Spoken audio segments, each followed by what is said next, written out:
우리가 성경을 자세히 보면은 창세기에 6천년 후에 다시 말하면 말세에 일어날 그런 일까지 하나님께서 다 예언해 오신 것을 볼 수 있습니다.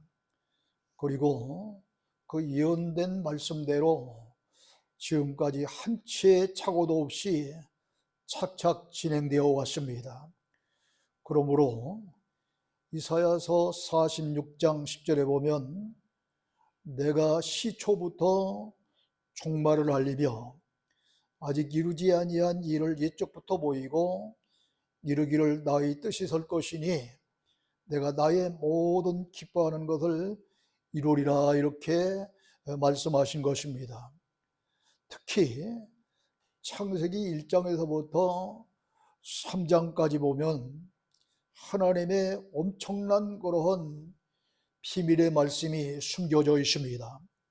그러므로 본문에서 때가 참해라고 하는 말씀은 하나님께서 창조 당시부터 이제 계획하시고 예정하신 때가 다 찼기 때문에 그 일을 이루실 때가 다 되었다고 하는 말씀입니다. 우리들이 창세기서 3장 15절에 보면은 뱀의 유혹을 받아서 하나님께서 동산 가운데 있는 모든 나무의 열매는 다 따먹되 선악을 알게 하는 나무의 실과는 따먹지 말라고 했음에도 불구하고 하와가 그 뱀의 유혹을 뿌리치지 못하고 보기에 보암직도 하고 탐스럽게 보이기도 하고 지혜롭게 보이기도 하면서 유혹을 함으로 그 실과를 따먹습니다. 그것으로 끝나지 아니하고 남편된 아담까지 따먹도록 이렇게 해서 결국 아담과 하와가 선악을 알게 하는 나무의 실과를 따먹은 공범자가 되고 맙니다. 그러나 성경은 아담이 첫사람으로 등장하기 때문에 하와가 이런 선악을 알게 하는 나무의 실과를 따먹은 죄값을 하와에게만 돌리지 아니하고 아담에게 돌린 사실을 보는데, 창세기 3장 15절에서는 하나님께서 그 선악을 알게 하는 나무의 실과를 따먹은 여자인 이 하와의 후손과 뱀의 후손이 원수가 되게 하시고 여자의 후손이 뱀의 머리를 상하게 할 것이라 하는 그런 말씀이 기록되어 있습니다. 오랜 세월이 흘러서 이 창세기서 3장 15절에 기록된 이 말씀이 이루어질 때가 되어 하나님의 아들 예수 그리스도를 이 세상에 보내시되 성령으로 첫 나사렛 동네에 마리아라고 하는 몸에 잉태케 하셔서 여자인 마리아를 통해서 나게 하셨습니다. 그런데 이렇게 여자의 후손으로 오신 예수님은 당시까지만 해도 율법의 지배를 받던 구약 말기 시대이기 때문에 율법 아래서 나셨다 그랬습니다. 그러므로 율법은 그러한 암흑과 같은 그러한 구약 시대에 적용되는 그런 시대였기 때문에 이런 암흑기에서 빛 대신 예수 그리스도께서 새로운 빛으로 오신 것입니다. 이 사실을 당시 율법을 연구하는 율법학자나 또 제사장이나 서기관이나 공회의 의원이었던 그런 사람들도 다 몰라서 예수님을 이단으로 정죄하여 죽이는 일에 앞장섰으며, 그들은 정치적인 그런 메시아만 기다렸기 때문에 결국은 실족하고 넘어지고 맙니다. 이렇게 시대의 전환기가 올 때마다 지도자들이 부패하고 타락하여 국가와 사회가 혼란이 오고 종교마저도 암흑시대가 되었습니다.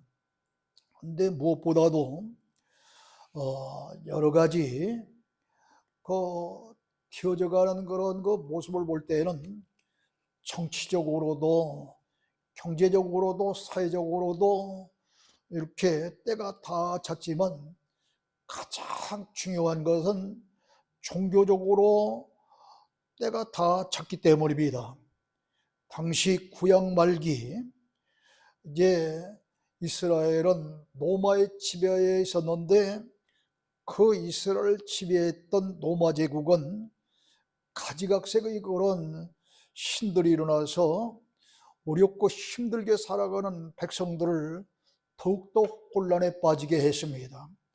언제든지 사회가 혼란하고 어지러울 때는 이상하게도 이 무속인들이 판을 치고 신접한 자들이 성행하며 기승을 부렸습니다.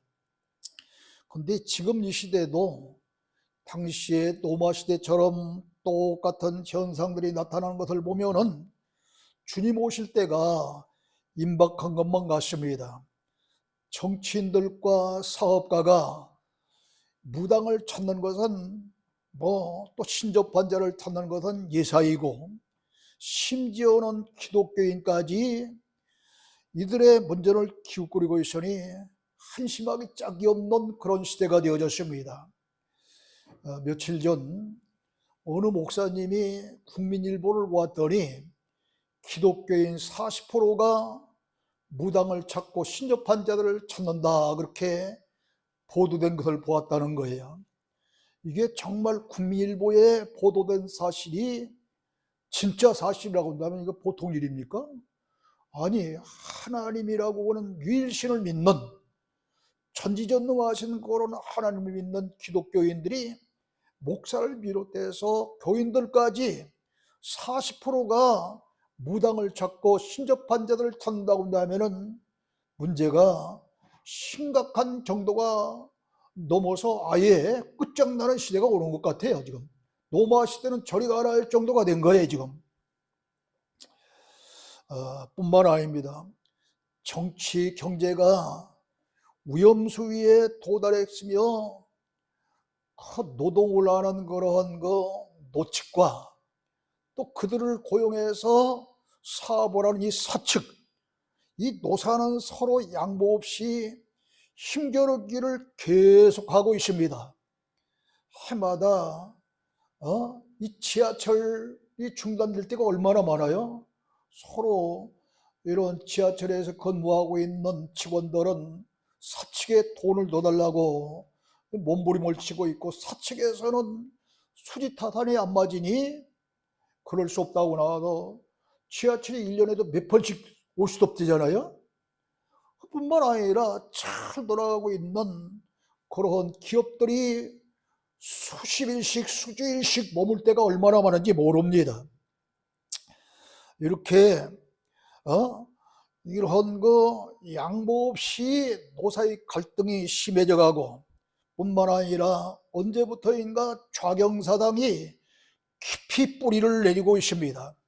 뿐만 아니라 지역적인 갈등, 또 세대적인 갈등, 빈부의 갈등, 이러한 갈등의 골이 점점 깊어지면서 나라는 나라대로 병들어 있고, 또 종교계는 더욱더 깊은 수렁으로 빠져들어가고 있습니다. 이럴 때일수록 기독교가 때를 따라 진리의 말씀으로 생수와 같은 활력소가 되도록 사명을 감당하지 않으면 안 될 텐데 그마저도 제대로 감당하지 못하고 있습니다. 그러므로 교회는 양적 부흥도 중요하지만 질적인 부흥이 그 어느 때보다도 요구됩니다. 우리 한국도 한때는 5만여 교회와 1천만 성도가 된다고 얼마나 우리가 참으로 기세를 부리면서 자랑했습니까? 그러나 코로나 이후에 거의 반절로 줄었습니다.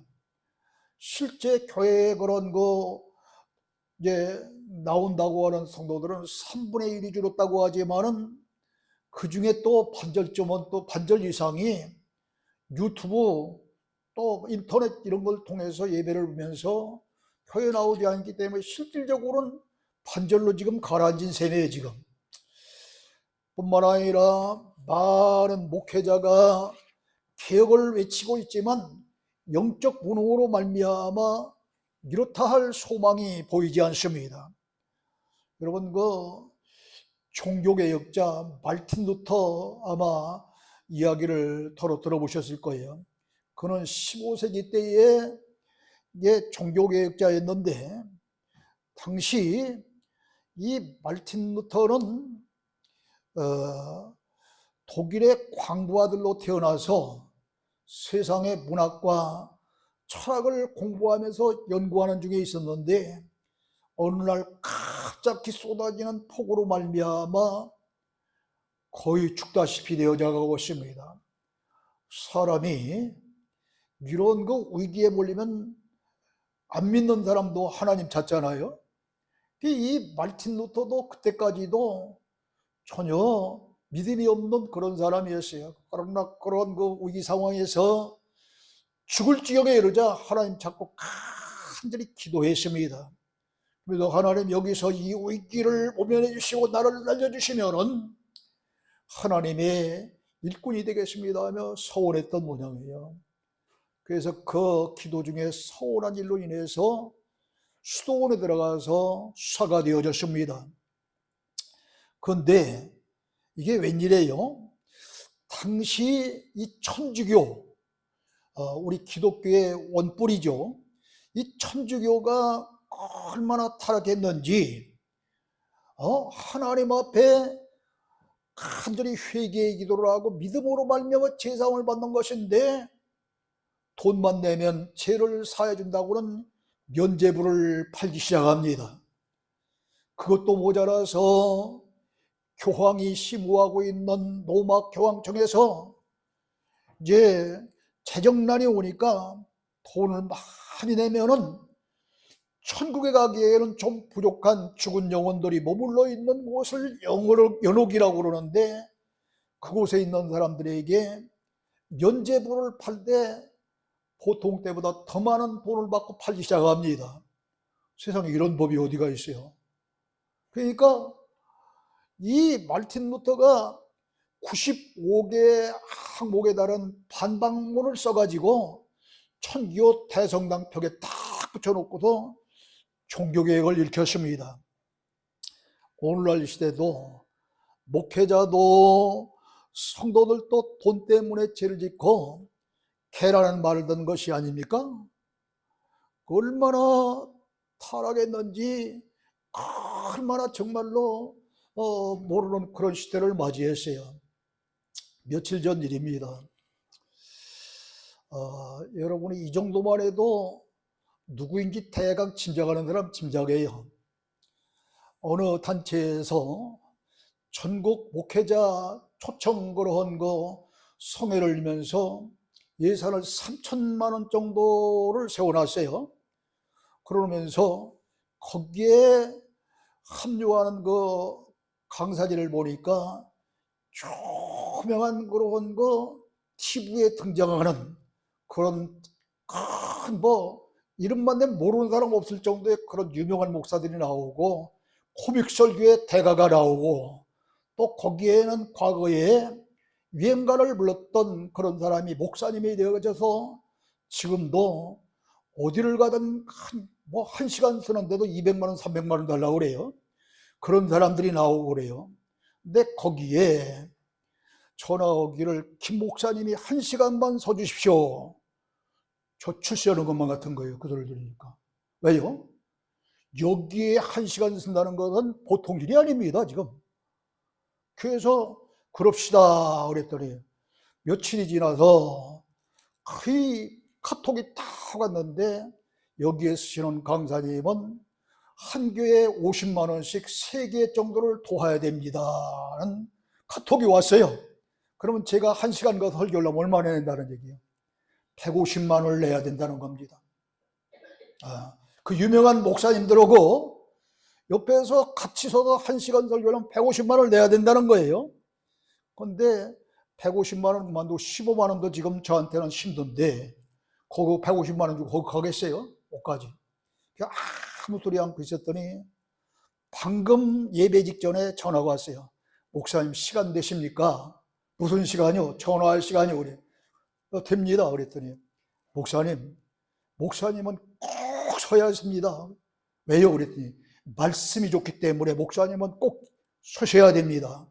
그래서 제가 아무리 목사님이 그렇게 저를 우대해 주셔도 저는 돈 문제 때문에 설 수가 없습니다. 그랬더니 그럼 100만 원만 내십시오. 50만 원 감해 줄 테니까 100만 원을 내라는 거예요. 그래서 그 100만 원도 힘듭니다. 그랬더니 이 교회 가보니까 교회가 건물도 있고 다 그 정도는 다 후원해 줄 만한 교회되던데요. 그래서 저는 교회 후원 그런 거 받지 않습니다. 제 개인적으로 알아서 다니는 사람이지 이런 것 때문에 교회에 의지하고 교회에 폐를 끼치는 목사가 아닙니다. 그래서 다른 사람 세우십시오 그랬어요. 지금 이런 세상이 됐어요. 그런데 그 목사님도 그렇게 얘기하는 목사님도 이해가 돼. 왜? 그렇게 많은 예산을 세워서 뭐 상품으로 TV도 나가고 뭐 전자제품 뭐 이것도 나가고 저것도 나가고 교회 후원도 해주고 어쩐다 해야 목사들이 모이지 안 모이는 거예요. 지금 이런 세상이 들어왔어요. 그게 이해가 가죠. 그러나 어찌됐든 돈으로 휘젓는 그러한 그 집회인데 또 놀라운 것은 지난번 우리 전도사님 따라갔던 그런 그 기도원에서 어저께 부부 목사님들이에요. 아니 치료받겠다고 오셨는데 목사님 지난번에 사례비를 못 드려서 죄송합니다. 그래서 봉투 한 장을 내놔요. 그 속에 아무리 못 들었어도 죄송합니다. 그래도 사례비라고 뒤늦게 갖고 왔으니 20만 원은 들었겠지 제가. 그런데 그때 아니 저를 이렇게 딱하게 보고 데리고 다니는 운전기사 목사님 있잖아요. 그 양반까지 초청했더라고. 같이 앉았는데 봉투 한 장을 딱 내리면서 두 분이 나눠 쓰세요. 이게 딱 맞아보니 한 장 들은 것 같아. 한 장이 얼마요? 5만 원. 그래서 그 자리에서 목사님 쓰십시오. 그래서 그냥 넘겨주고서 나중에 보니까 진짜 5만 원 들었어. 5만 원 가지고 둘 나눠 쓰라는 거예요. 그날 상황 보셨잖아요. 4, 50명 모였으면 돈 5만 원 줘갖고 되겠어요? 둘이? 2만 5천 갈라가지래. 나는 그날 얼마 들으냐? 교통비 깔고 헌금하고 12만 원 들고 갔다 왔어요. 거기에 12만 원 퍼준 거예요. 이런 세상이 되었어요. 이게. 그러니 기독교가 썩을 대로 썩어진 거 아니에요 지금. 이런 세상이 들어왔으니.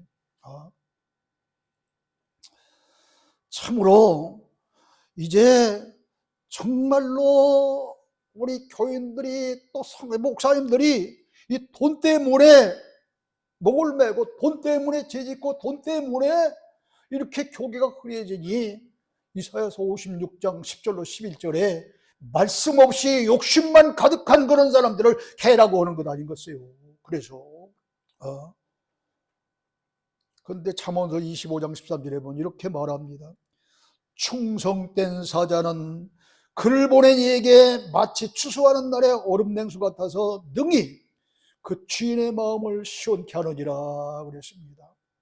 그러므로 주의 종들은 양들에게 때를 따라 양식과 같은 하나님의 말씀을 전해주되 성경이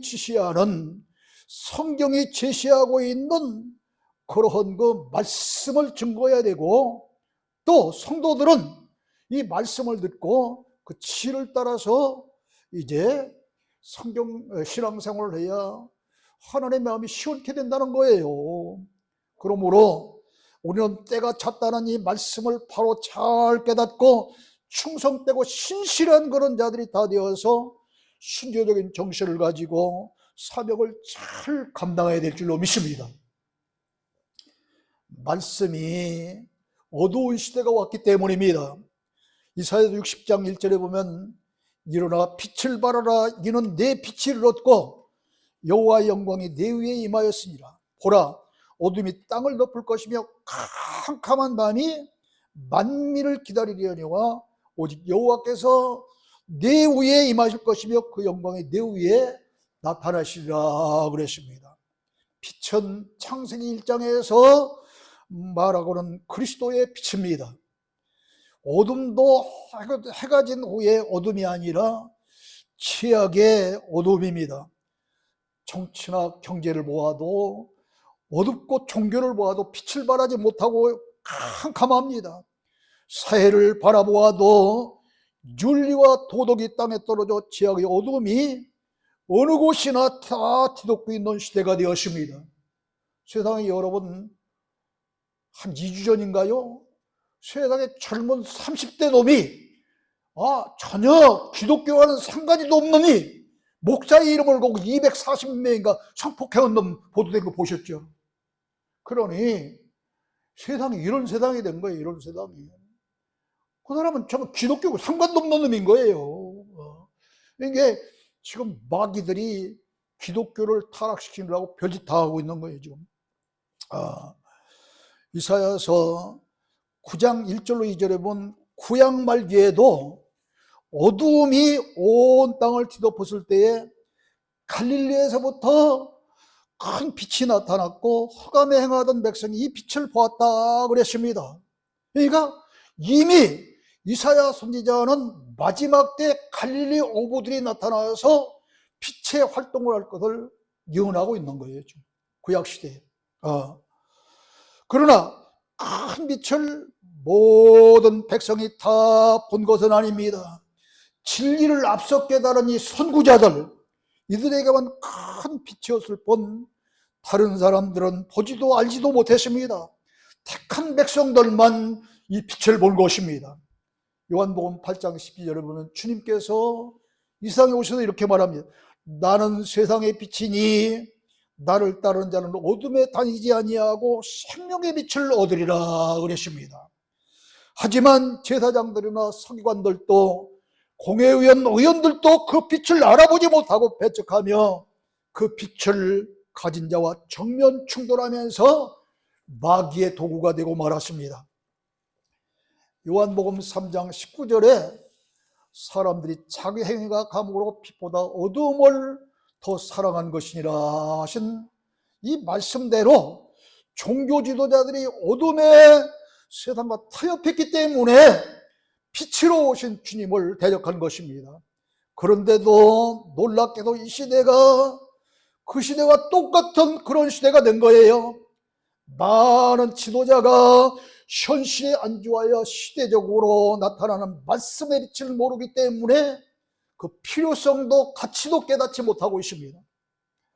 계시록 8장 12절에 보면은 밤도 그러하고 낮도 그러하더라 그랬습니다.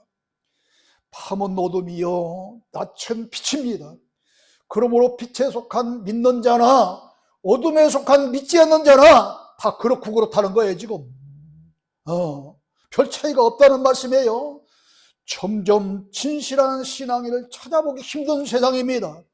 그렇기 때문에 이사야 30장 14절에 보면 최악의 밤은 마치 무너지려고 터진 이 담같이 불쑥 나와 순식간에 무너지는 것 같이 되리라 이렇게 말씀한 것입니다. 그러나 아무리 캄캄한 그런 어둠과 같은 지하의 세상이 이제 올지라도 정한 때가 다 되었기 때문에 하나님께서 말씀의 빛을 가진 새로운 주의 종들 이렇게 해서 택한 백성들을 찾아 모실 줄로 믿습니다.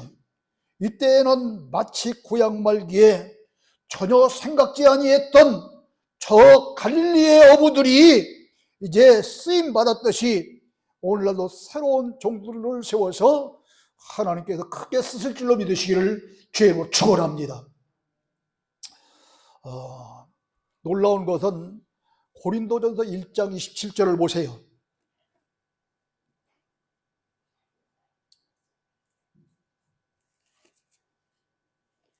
뭐라고 그랬어요?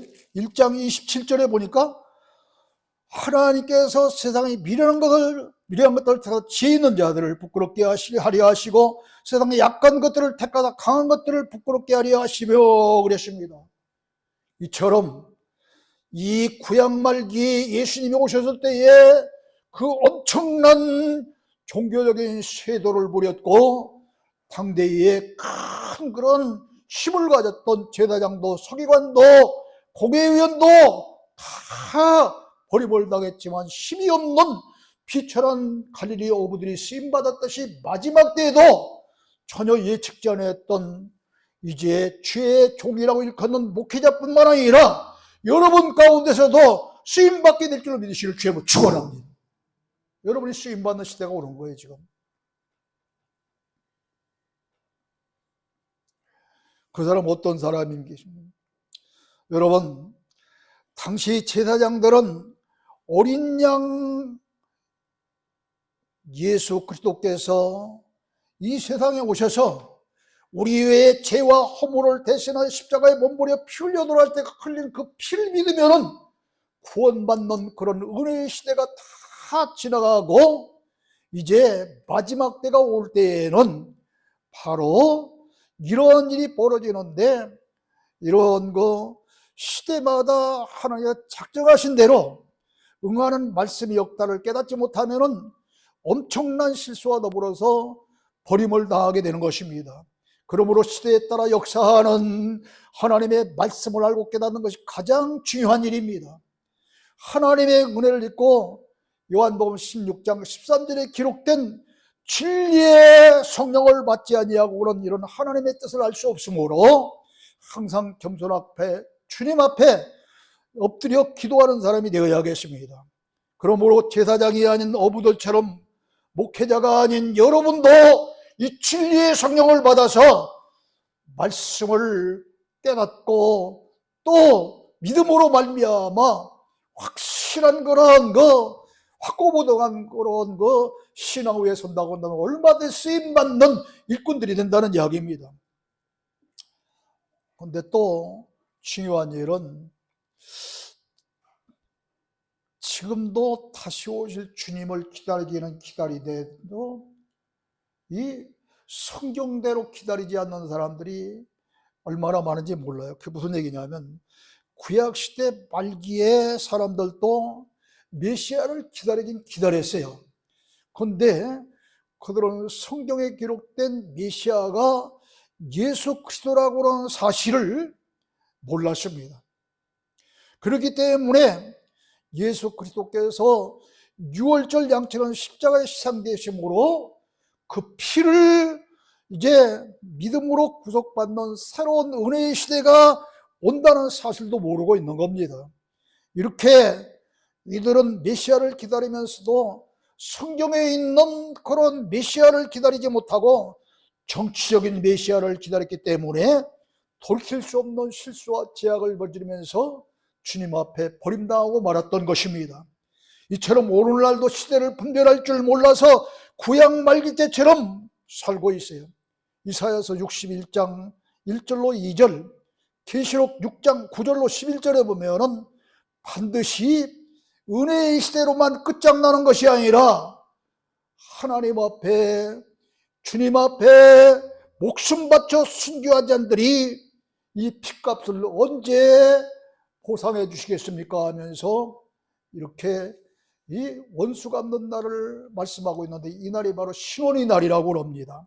바로 이런 신원의 날이 다가오므로 우리는 은혜의 시대가 끝나가는 시대의 전환기를 맞이하고 있는 거예요. 그러므로 이 은혜의 시대 말기가 되면은 어떤 시대로 바뀌며 어떠한 그런 징조와 역사가 나타나는지, 그리고 어떻게 준비해야 하는 것인지 이걸 잘 알고 신앙생활을 계속해야 되는데, 아니 계속해서 강단에서는 지금도 교훈의 설교만 하고 있습니다. 기복적인 설교만 하고 있습니다. 그러니 믿음이 좋다는 성도들까지 교훈의 말씀과 기복적인 그런 말씀을 좋아하고, 어떤 이들은 무속시장에 젖어서 환상, 예언, 방언 뭐 이런 신비주의 생활을 하면서 막연히 주님을 기다리고 있는 것입니다. 이런 사람들이 너무도 많아요. 젊은이들은 말씀을 지적으로만 알고 있습니다. 코로나 시대 이후에 인터넷과 유튜브를 통해서 입맛에 맞는 설교를 들으면서 주의를 지키고 신앙생활을 한다고 하는 사람들이 젊은이들 가운데 얼마나 많은지 몰라요. 뿐만 아닙니다.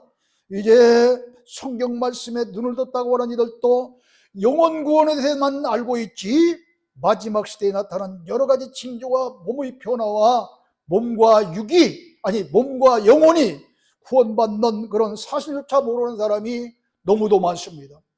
주님이 재림에 대해서는 별 관심이 없이 늦은 비 성령인 요한복음 16장 13절에 기록된 진리의 성령을 통해서 의의 말씀을 깨달으면 영이 구원받는다는 사실을 알지도 깨닫지도 못하고 있는 거예요, 지금.